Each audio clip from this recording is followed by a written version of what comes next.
तो hello guys, आज हम लोग देखने वाले हैं संदीप सर का एक एपिसोड रवि गुप्ता जी के साथ। सच बोलूँ तो संदीप सर का एक बहुत बड़ा हाथ रहा है मेरा इस यूट्यूब चैनल में, बिकॉज काफ़ी मोटिवेशन मिली है उनके एपिसोड देख के। चलो देखते हैं आज के एपिसोड। आज के जो हमारे गेस्ट हैं वो इंडिया के सबसे पॉपुलर स्टैंड अप कॉमेडियंस में से एक हैं। Please give an energetic and warm welcome to very funny, नाम भूल गया, रवि गुप्ता। रवि गुप्ता। पहली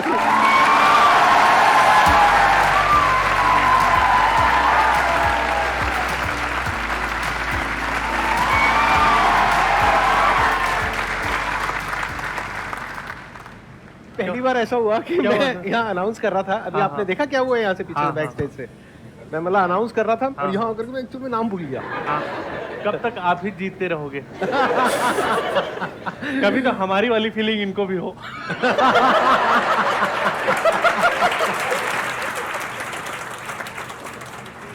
मैं सर को बहुत शुरू से देख रहा हूँ, मतलब मेरा नॉस्टैल्जिया वाली फीलिंग आ रही मुझे, क्योंकि हर एक टाइम आता है जब जिंदगी में सबको संदीप महेश्वरी तो चाहिए ही होता है।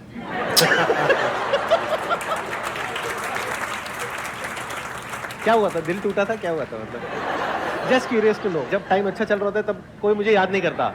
ये बात है, ये जब कुछ गड़बड़ होती है तभी एकदम याद आती है। डॉक्टर की तरह है ये, इसके बाद जो है ना तभी जाता है। तो आप मल्टीपल लेवल पे काम आ गए ना। पहले तो एक टाइम पे इन्होंने बोला कि मेरे को वेट कम करना था, तो उन्होंने बोला कि 62 बार 62 बार चबाओ, नहीं 32 बार 32 बार, सॉरी। आपने 62 बार कर लिया था क्या? उस टाइम वो इंसान था जो खाना बिना चबाए निगल जाता था, तो मुझे लगा ये तो नहीं हो पा रहा, कुछ और देखते हैं, इनका कोई और फॉर्मूला अपनाते हैं। सो एक सेशन में देख रहा था, उसमें एक लड़का आया और बोल रहा है कि सर मेरी गर्लफ्रेंड से मेरा ब्रेकअप हो गया है और भूल नहीं पा रहा। तो उन्होंने बोला आसान है।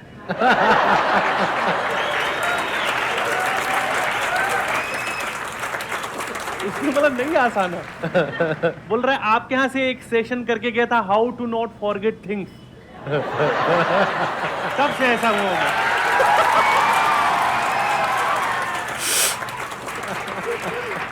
कई बार मोटिवेशन रिवर्स में चला जाता है, पर लाइफ में बहुत सारी चीजें ऐसी हैं। जैसे एक बार कुछ ऐसा वो हो गया था कि मेरा यूट्यूब अच्छा खासा चैनल था और सारा काम उससे आ रहा था, फिर मेरी कुछ गलतियों की वजह से वो यूट्यूब चैनल चला गया और उन्होंने ये मेल्स डाल दिए कि भाई आपका चैनल हमेशा के लिए सस्पेंड हो गया है। तो मैं उस टाइम, मेरे पास जॉब नहीं थी मेरे पास, और इनकम का एक ही सोर्स था कि मैं यूट्यूब से जो है शोज़ मिलते थे मुझे उस पर वीडियो देख के।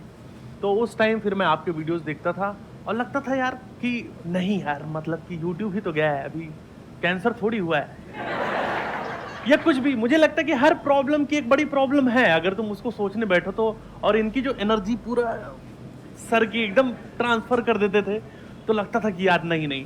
पर तब तक जब तक देख रहे हैं वीडियो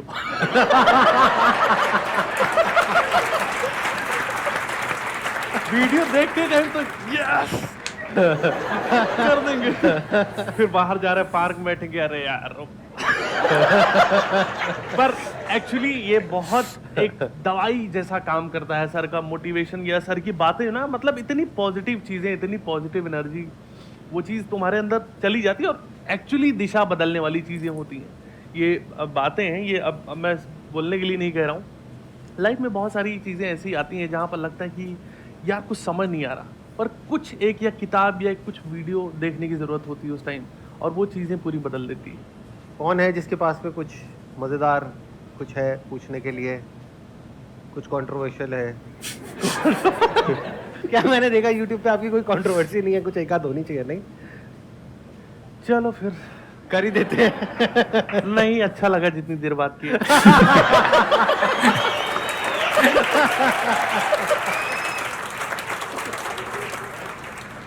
सर मेरा क्वेश्चन ये है सर, एक्चुअली मैं अपनी कॉलेज में जो भी इवेंट्स होता है उसे होस्ट करता हूँ, एंकरिंग करता हूँ। सर वहाँ पे ये होता है कभी कभी मैं बहुत प्रिपरेशन करके जाता हूँ, ये जोक मारूंगा, और जोक मारता कोई हंसता ही नहीं है।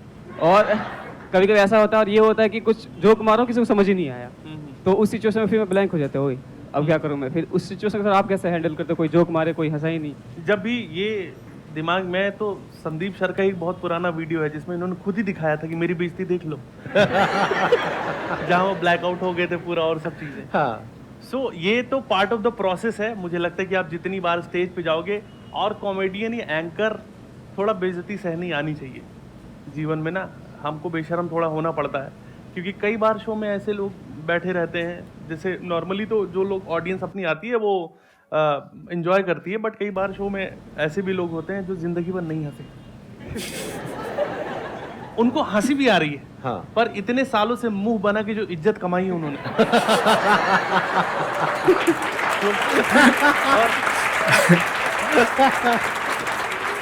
वो ऐसे कैसे खत्म कर दें। हाँ। तो पूरे शो में उनका रिएक्शन ऐसे रहता है कि हाँ। या ही इज फनी, बढ़िया तो कर रहा है। और कुछ लोग का रिएक्शन ऐसे रहता है कि ये बोलता ही रहेगा क्या, साड़ी पहन के ये नहीं आएगा नाचने के लिए। भाई कॉमेडी से कुछ तो होना चाहिए। एक शो में तो सर मैंने देखा था, एक अंकल ने दूसरे को डांट ही दिया था, बोले कि सामने वाला बंदा कुछ बोल रहा है, तुम हा हा हा हा कर रहे हो।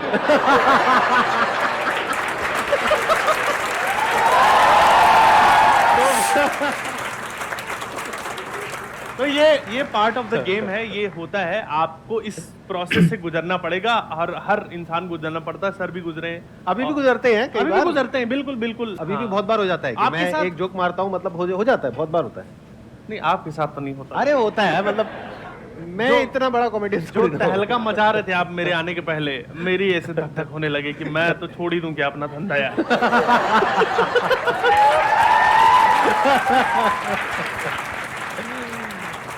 मतलब हल्के फुल्के तरीके से संभालो उसको, क्योंकि अगर आप नर्वस हो गए तो वो एक एनर्जी होती है ऑडियंस की, मतलब ऑडियंस समझ जाएगी, ऑडियंस पकड़ लेगी कि भाई यहाँ पे कुछ एकदम। गड़बड़ हो गई है। अब ऑडियंस एक अलग जोन में चली जाएगी। लेकिन वैसे मैं आपको जनरली बता रहा हूँ, अगर आप एंकरिंग कर रहे हो या कॉमेडी कर रहे हो या परफॉर्म कर रहे हो, किसी भी तरीके से बोल रहे हो, तो ऑडियंस आई है इसी उम्मीद में कि आप अच्छा करो। कभी ये मत समझ लेना कि ऑडियंस इस उम्मीद में आई है कि आप बुरा करो। तो अगर इनकेस आपके साथ कुछ गलत हुआ, तो अब अगर आप ओवर कॉन्फिडेंट दिखाने की अपने आप को कोशिश करोगे तो ऑडियंस और कट जाएगी। उस वक्त अपने आप को दिखा दो, मतलब अपने आप को दिखा दो, मतलब चाहो तो कर सकते हो, मतलब हाँ। बस यही बोलना चाह रहे कि you know be true to yourself, like exactly जो हम लोग यही कर रहे हैं। मतलब कोई आइडिया बुरा नहीं है वैसे, है ना? नहीं, मतलब नहीं, बिल्कुल, अपने आप को बिल्कुल। दिखा दो, एकदम कपड़े बड़े उतार दो, मतलब व्हाटएवर, वो कुछ अलग ही हो जाएगा। ऑडियंस कहेगी ये क्या हो गया, बोलो भाई देखो मैं तो नंगा हो गया। मैं हंसाने की कोशिश कर रहा था, कोई नहीं हंसा।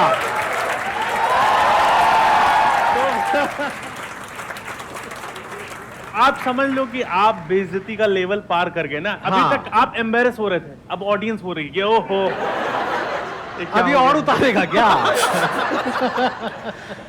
पर मैं कह रहा हूँ कि इतना भी मत करो कि मजा आने लगे लोगों को।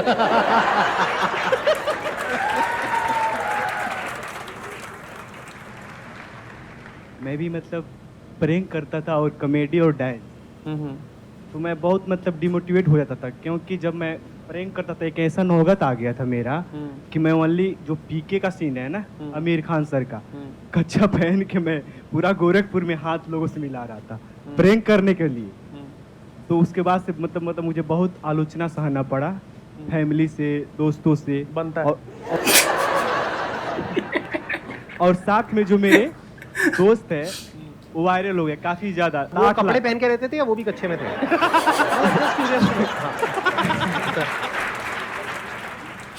वो भी वैसा ही, जैसे ओनली कपड़ा पहन लिया और कच्चा। जब ऐसा नौबत आया तो घर पे चल छोड़े, अब बहुत हुआ तो मैं छोड़ दिया। 2 साल से मतलब दिल्ली यूनिवर्सिटी में मतलब मैं पढ़ता हूँ, मेरा लास्ट ईयर है फाइनल। तो जब पढ़ता हूँ तो बार बार जो दोस्त है सब स्टेटस लगाते हैं व्हाट्सएप पे, देखता हूँ तो मन करता है मैं भी फिर से कर लूँ। वो अभी भी यही कर रहे हैं। अगर तुम्हें लगता है, देख के मत करो। तुम्हें किस तरीके से कर सकते हो? नंगे हो तो सड़क पे मत जाओ सबसे पहले, ठीक है? ये बंद करो। हमारे सबके साथ में प्रॉब्लम पता है क्या है? हम ये देखते हैं कि हमारा क्या करने का मन कर रहा है। मन तो आप सबका क्या क्या करता है वो आप भी बहुत अच्छे से जानते हो, मैं भी बहुत अच्छे से जानता हूँ। सर आप फिर सोचवा रहे हो। सही कह रहा हूँ ना? हाँ, मैं चाहता हूँ कि ये सोचे। ठीक कह रहा हूँ ना? मन तो कुछ भी करता है। आप ये देखो आप क्या करने में अच्छे हो, दोनों में जमीन आसमान का फर्क है। आप अभी पढ़ाई कर रहे थे, क्या आप पढ़ाई करने में अच्छे हो? क्या आपको लगता है कि वहां से निकल करके कुछ हो पाएगा? अगर आपको ये कॉन्फिडेंस है तो पढ़ लो। 2 साल आप पढ़ चुके हो ऑलरेडी, 1-2 साल में आपकी जो भी पढ़ाई है वो आई होप कि खत्म हो जाएगी। उसके बाद में कहीं सेफ और सिक्योर कुछ हो जाएगा, यानी जो पेरेंट्स चाहते हैं वो हो जाएगा। अगर उसके साथ साथ में आप वो करना चाहो तो आपको कौन रोक रहा है? अभी कोई ये तो है नहीं कि आप 70 साल के हो गए, 80 साल के हो गए कि अब आगे क्या करोगे। अभी तो पूरी लाइफ आगे पड़ी है ना। आपको आंसर मिल गया आपके क्वेश्चन का? हाँ। 1 मिनट, क्या रह गया? अब बताओ। यही ना कि मेरे को सबसे पहले पढ़ाई पे फोकस करना है। तब करना है जब आप पढ़ाई में अच्छे हो। अच्छे हूँ तो उस पे पढ़ाई में आप focus कैसे हो? करना अच्छे है। हो? ठीक ठाक नंबर आ रहे हैं? हाँ, ठीक ठाक है। ठीक ठाक है या सही में ठीक ठाक है या अच्छे हैं? ठीक ठाक का सिंबल पहली बार। बस तो भाई मैं मस्त। सर पूछते हैं लोग तो मतलब क्वेश्चन दे ही देता हूँ। हाँ, क्या? क्वेश्चन सर लोग पूछते हैं, प्रोफेसर जो भी लेक्चरर हैं, हाँ, तो हाँ। दे ही देता हूँ मतलब। तो क्या दे देते हो? अश्लील लोगों, चुप हो जाओ। मतलब आंसर दे देते हो? हाँ जी। अच्छा, ठीक है। और बाकी मार्क्स कैसे आते हैं साल के एंड में? ठीक ठाक आ जाते हैं? हाँ, ठीक ठाक आ जाते हैं। मतलब टॉप करते हो या कैसे? टॉप तो नहीं करता हूँ, लेकिन एवरेज नहीं, पास से भी ज्यादा ही। ठीक है, तो आई होप आपको आंसर मिल गया आपके क्वेश्चन का। हाँ, बस ये कि मैं तो पढ़ाई पे ही ध्यान दूंगा और कुछ नहीं। Let's give big round of applause for him. Sir first of all आज तो मैं बहुत खुश हूँ आप दोनों से मिलके एक साथ। सर तो मेरा आपसे क्वेश्चन है कि जैसे कि आप पब्लिक के साथ तो कॉमेडी करते ही हो, घर पे भी कॉमेडी की आपने कभी? और अगर की है तो उसका रिएक्शन कैसा रहा है, अच्छा या बुरा? तुम चाहे लाइफ में जितने भी बड़े हो जाओ, चाहे तुम दुनिया लूट लो, मेरी बहन मुझसे बोलती कि तुम्हारे लिए टिकट लेके आते हैं लोग।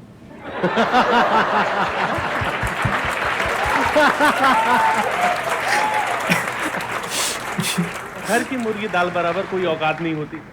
मम्मी अभी भी बोलती कि बेटा, और मेरी मम्मी तो वैसी है कि ये नहीं कि खाना खाओ जो है, बोला हो गए हो मोटे, थोड़े ढंग से रह लो। तो जो भी हम जो शो करके जाते हैं जब भी कहीं पर, तो वो जो रश रहता है, एड्रेनलिन, वो हर जगह जो है प्यार मिलता है जनता से, और लगता है कि तुमने कुछ तो तबाही मचाई है। और घर जाते हो तो घर वाले बोलते आओ बेचा आ गए, तुम क्या ही कर रहे हो लाइफ में।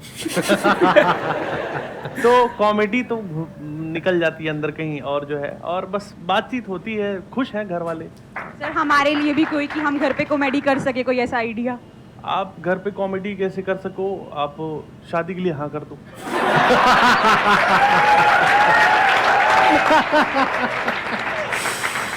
भाई घर वाले परेशान तो होंगे ही ना आपके कि शादी कर लो ऐसे हाँ कर दो, वो चौंक जाएंगे कि अरे सही में हमारी लड़की है, मैं नहीं कर रही शादी। तो मेरा क्वेश्चन ये था कि जैसे कि आपने बताया कि आप 1 हफ्ते तक डिप्रेस थे, तो आपने संदीप सर की वीडियो देखी तो आप मोटिवेट हो गए। तो फिर आपने पहले गिव अप कर दिया था कि भाई मेरे से यूट्यूब मेरा वो हैक हो गया या कुछ भी प्रॉब्लम आ गया, तो फिर आपने कैसे स्टार्ट किया, फिर आपकी स्ट्रेंथ क्या थी, मतलब ये पूछना चाहूँगी। और घर में आपकी इज्जत क्या है, ये पूछना चाहूँगी। ये लास्ट में वक्त बदल दिया, जज्बात बदल दिया वाला हिसाब किताब हो गया। सबसे पहली बात तो जब मैं बहुत परेशान हो गया था लाइफ में, तो मैं मोमोज खाने निकल गया था। क्योंकि इंस्टेंट तरीका तो वही था कि अभी इस टाइम मेरे को वही खुशी दे सकता है। फिर उसके बाद थोड़ा लगा यार कि ना, मतलब कि फिर जब ऐसी लाइफ में आ जाए ना कि तुमको लग रहा है तुम्हारी लाइफ में अच्छा नहीं हो रहा, तो तुम ऐसे दोस्त बनाओ जो तुमसे ज्यादा गिरे हुए हो नीचे। ऐसे लोग बनाओ जो ना, मतलब जिनकी हालत बहुत खराब है।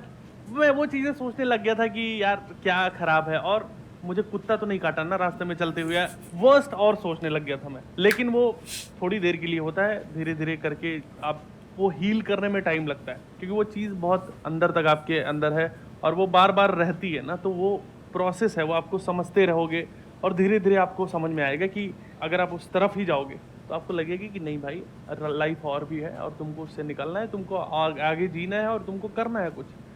इज्जत की बात ऐसी है दोस्त कि मेरी जिनसे शादी हुई थी उनको मैं, जब मेरी वीडियो वायरल हो गई और मेरा पहला शो पूरा हाउसफुल हो गया और मैं बहुत खुश था। मैंने देखा कि लाइन लगी हुई है मेरे शो के लिए, और मेरी वाइफ भी अभी जो है उस टाइम गर्लफ्रेंड थी, और शो खत्म हुआ, लोग सेल्फी वेल्फी लेके गए। फिर मैं उनके पास गया, मैंने बोला कैसा लगा शो, तो बोली खाना खाना है।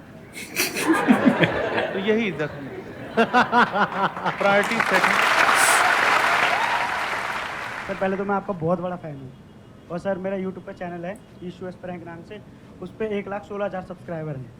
तो सर जैसे मैं कहीं जाता हूँ तो लोगों को वैसे तो पता नहीं रहता मेरे बारे में, वो कई बार पहचान लेते हैं मेरे को, तो कोई और बताता है कि ये यूट्यूबर है, तो मेरे से पूछते हैं कि भाई तू तो बहुत पैसे वाला होगा, तेरे पे तो ये होगा वो होगा। तो सर आपके साथ भी ऐसे होता था और आप जवाब क्या देते थे? मैं तो हूँ पैसे वाला ना।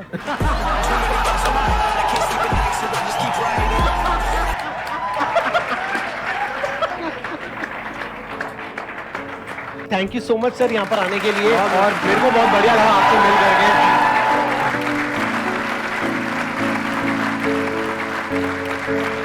काफ़ी चिल एपिसोड थे यार, काफ़ी चिल। और अपने रवि गुप्ता जी को तो आप लोग सब जानते ही हैं, बड़े ही चिल आदमी हैं। उनकी स्टैंड अप तो बाप रे अलग लेवल की होती है, तो काफ़ी अच्छा लगा एपिसोड। संदीप सर का तो आप कोई भी एपिसोड उठा लो, कहीं ना कहीं आपको थोड़ा बहुत मोटिवेशन तो मिल ही जाएगा, एटलीस्ट आपका वो दिन तो निकल ही जाए। तो चलो गाइस, अब अगली बार मिलते हैं और एक फ्रेश नए एपिसोड के साथ।